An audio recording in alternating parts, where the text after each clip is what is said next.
Son nom faisait trembler les empires. Ni les Byzantins, ni les Perses, ni les rebelles de la péninsule ne purent l'arrêter. Et pourtant, c'est dans son lit qu'il rendit l'âme, sans une seule blessure de guerre. Voici l'histoire de Khalid ibn al-Walid, l'épée d'Allah dégainée contre ses ennemis. Un homme au destin bouleversant, entre génie militaire et soumission totale à Dieu. Khalid naît à la Mecque, au sein du clan des Banu Makhzoum, une branche puissante des Quraysh. Son père, Al-Walid ibn al-Mughira, est l'un des hommes les plus riches et influents de la cité. Enfant, Khalid grandit dans un monde de prestige, entouré de maîtres d'armes, de poètes et de chefs de guerre. Dès son jeune âge, on forge son corps et son esprit pour la guerre. Il apprend à manier l'épée, à monter à cheval, à guider des hommes. Dans le désert, il apprend la résistance. Dans la ville, il apprend l'honneur. Il devient fort, rapide, respecté, redouté. Lorsque Muhammad proclame le message de l'islam, Khalid n'est pas seulement sceptique.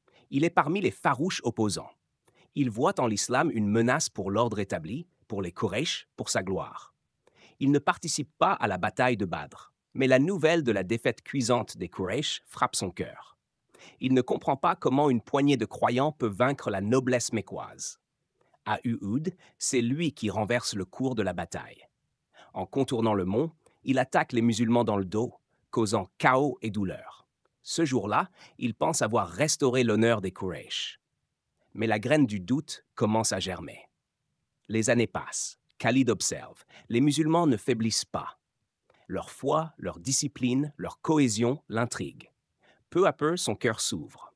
Il sent que la vérité ne se trouve peut-être pas là où il l'avait toujours cru.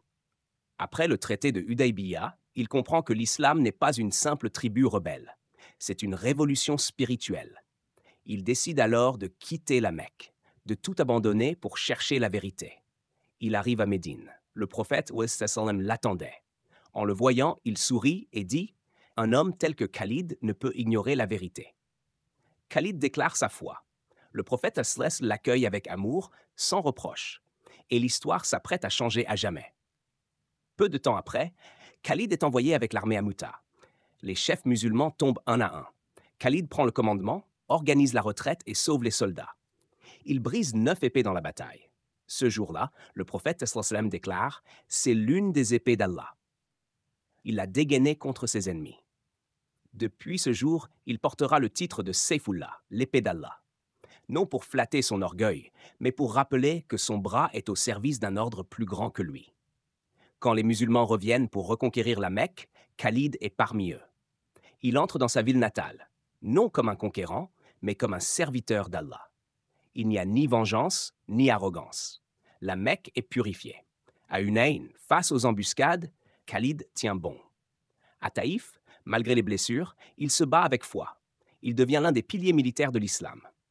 Quand le prophète meurt, le monde semble s'effondrer. L'Arabie est en ébullition. Des tribus apostasiens. Des imposteurs se proclament prophètes. Abu Bakr radiyallahu anhu appelle Khalid. Khalid mène les armées contre les tribus rebelles. Il écrase les imposteurs comme Moussaïlima. Il restaure l'unité de la Ummah avec fermeté et intelligence. Après l'unification, il mène la conquête vers le nord. Contre les Romains, contre les Perses, Khalid est toujours en tête. Sa stratégie, sa vitesse, son audace défient l'entendement. Il remporte plus de 100 batailles. Il libère des villes, négocie des redditions, écrase les trahisons. Il devient une légende vivante, même pour ses ennemis. À Yarmouk, 40 000 musulmans affrontent 200 000 Byzantins. Khalid divise, attaque, manipule. En 6 jours, il inflige une défaite écrasante. Les portes de la Syrie s'ouvrent, mais jamais Khalid ne s'attribue la gloire. Il dit « Je suis l'instrument. C'est Allah qui accorde la victoire. Moi, je ne suis qu'un soldat. » Le calife Umar radiyallahu anhu le relève de son commandement. Non par haine, mais pour rappeler à la Ummah que les victoires viennent d'Allah, non des hommes. Khalid accepte, sans rancune. Il continue de combattre, sans poste, sans récompense. Il sert l'islam pour Allah, et non pour les louanges. Son corps est marqué. Il porte les cicatrices de dizaines de batailles. Mais aucune flèche ne l'a abattu, aucune épée ne l'a percé. Il tombe malade, à Homs, dans son lit. Allongé, il pleure, non par peur, mais par nostalgie. Il dit « J'ai tant cherché la mort sur le champ, et me voilà mourant comme un chameau. Il n'y a pas un endroit sur mon corps sans blessure, sauf mon dos. » Khalid ibn al-Walid quitte ce monde sans fortune, sans palais. Il laisse derrière lui un nom qui traverse les siècles. L'homme qui ne perdit jamais. L'épée d'Allah s'est éteinte, mais sa trace reste. Dans les cœurs, dans les livres, dans les prières. Car les vrais héros ne sont pas ceux qui brillent par l'or, mais ceux qui vivent pour Allah. Qu'Allah accorde à Khalid sa miséricorde infinie.